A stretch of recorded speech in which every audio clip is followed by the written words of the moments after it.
Bapak, Ibu, Saudara, serta anak-anak yang dikasihi Tuhan, selamat pagi, selamat berjumpa kembali dalam program Repa Renungan Pagi GKJ Mino Martani. Sebelum kita membaca dan merenungkan sabda Tuhan, marilah kita berdoa. Terima kasih ya Tuhan untuk hari baru yang Engkau berikan kepada kami.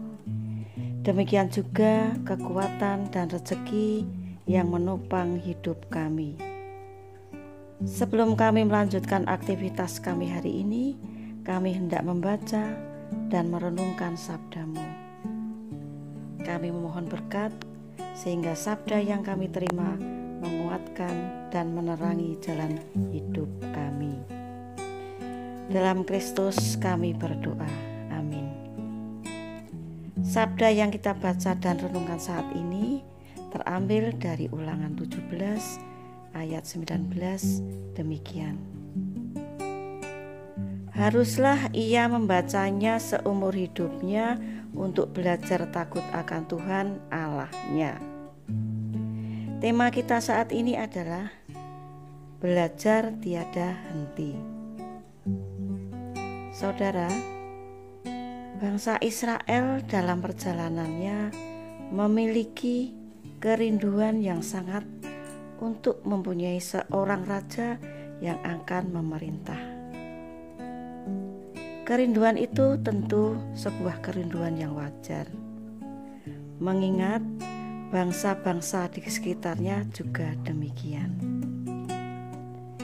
Kerinduan bangsa Israel nampaknya juga diperkenan oleh Tuhan. Kepada umatnya, Tuhan memberikan syarat-syarat yang harus mereka perhatikan terkait seorang raja. Antara lain, raja itu harus dipilih oleh Tuhan dari antara orang Israel. Raja tidak boleh memiliki banyak kuda, istri, emas, serta perak. Pada masa itu menjadi bukti kekuatan seseorang. Emas dan perak adalah ukuran pasti akan tingkat kekayaan seseorang. Sedangkan istri dapat menunjuk kepada kekuasaan yang menyangkut daerah atau kerajaan taklukan sang raja. Karena pada masa itu banyak pernikahan raja yang bersifat politis. Apabila seorang raja mengandalkan semua ini, dapat berarti raja mengandalkan dirinya sendiri, bukan Tuhan. Untuk itu, seorang raja harus memiliki dan membaca salinan hukum Taurat. Salinan hukum inilah yang mengajarkannya takut akan Tuhan dan tidak meninggikan diri terhadap sesamanya. Ini pula yang memastikan pemerintahnya dapat bertahan hingga keturunan selanjutnya. Tuhan tidak melarang bila seorang raja memiliki kekayaan dan segalanya. Tetapi kekayaan itu harus diletakkan di bawah kesadaran sebagai berkat Tuhan, yang akhirnya menghindarkan dirinya menyimpang dan memalingkan hati dari kebenaran Allah dalam pemerintahannya. Tuhan tahu kekuatan maupun kelemahan hati seorang raja.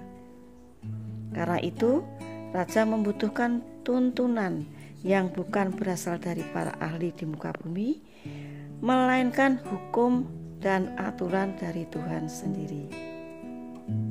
Saudara, memiliki kesempatan untuk memimpin ada hal yang sangat istimewa. Baik itu di tengah keluarga, gereja, lingkungan kerja, maupun di masyarakat. Belajar dari firman ini, kita diminta untuk selalu berhati-hati agar kepemimpinan kita tidak menyimpang dari Tuhan. Kita dipanggil untuk tidak mengandalkan diri atau kekuatan sendiri. Kita diundang untuk selalu rendah hati dan dengar-dengaran kepada kehendak Tuhan. Oleh karena itu, Kiranya kita tidak bosan untuk terus belajar takut akan Tuhan. Demikian renungan hari ini. Selamat beraktivitas, teriring berkat Tuhan.